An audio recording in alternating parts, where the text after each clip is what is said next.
कुछ यूरोपीय ममालिक एक फ़ंड कायम कर रहे हैं जहां पे जिससे उर्दन को या मिस्र को ब्राइब किया जा सके। तो ये ममालिक किस तरीके से, इनका किरदार कैसे आप देख रहे हैं? देखिए, इन्होंने अरबों की मैं पोजीशन समझ सकता हूँ, इन्होंने जंगें लड़ी हैं इनके लिए, उन्होंने सारे काम किए हैं, लेकिन वो फाइनली इस नतीजे पे पहुंचे कि अब हम जंग नहीं लड़ सकते, अब हम अमन के रास्ते पर चलें। और ये चल भी पड़े। अब्राहम अकॉर्ड के बाद से बहुत सारे मुल्क उस तरफ सोचने लगे, सऊदी अरब भी सोचने लग गया। लेकिन सऊदी अरब के ज़हन में ये था कि फ़लस्तीनियों की स्टेट के लिए कोई राइट्स लिए जाए। तो गजा में मेरे ख्याल में हमास को ये एहसास हुआ कि शायद अगर ये अरब इजरायली नॉर्मलाइजेशन का सिलसिला चल पड़ा तो फिर हम तो बिल्कुल सफ़ाए हस्ती से मिटा दिए जाएंगे।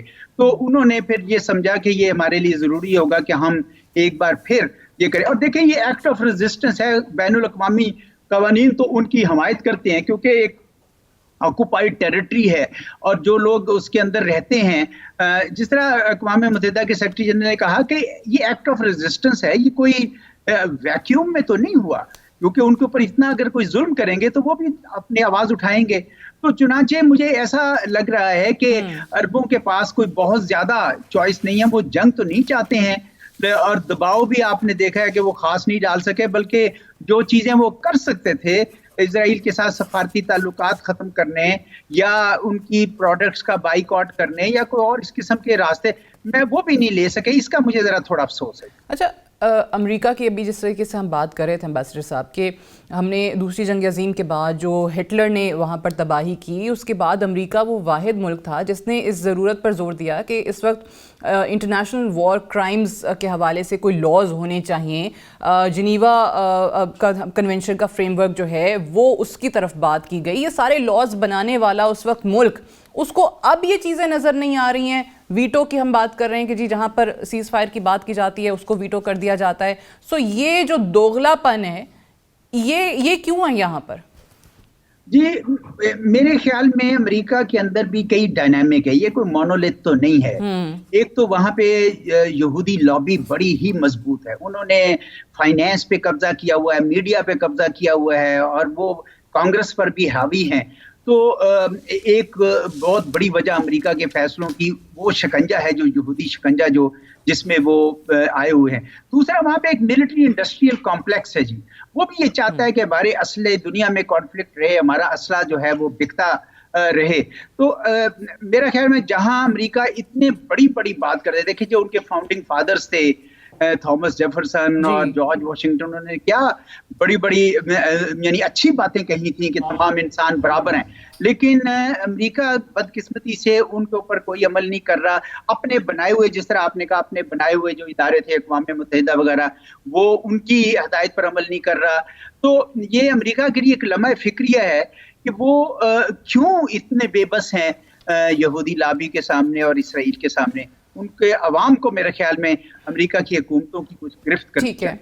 और एम्बेसडर साहब, बहुत सारे ओकेजन्स पे हम ये पहले भी बात कर चुके हैं कि जब आलमी इदारों की हम बात करते हैं और ख़ास तौर से अक़वाम मुत्तहिदा बिल्कुल बेबस नज़र आते हैं।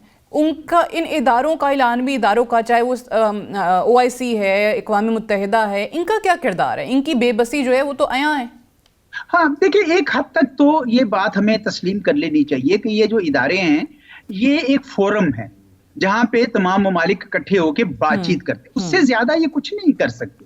देखिए ना, उनकी अपनी कोई अक़वाम मुत्तहिदा कोई दुनिया की एक गवर्नमेंट तो नहीं है ना। तो इस वजह से उसे हाँ, अलबत्ता ये है कि मैं सेक्रेटरी जनरल को बहुत क्रेडिट दूंगा। तो उन्होंने पहली बार आर्टिकल 99 को इन्वोक करके उन्होंने जबरदस्ती एक उसका इजलास करवाया और कहा कि ह्यूमैनिटेरियन सीज फायर किया जाए।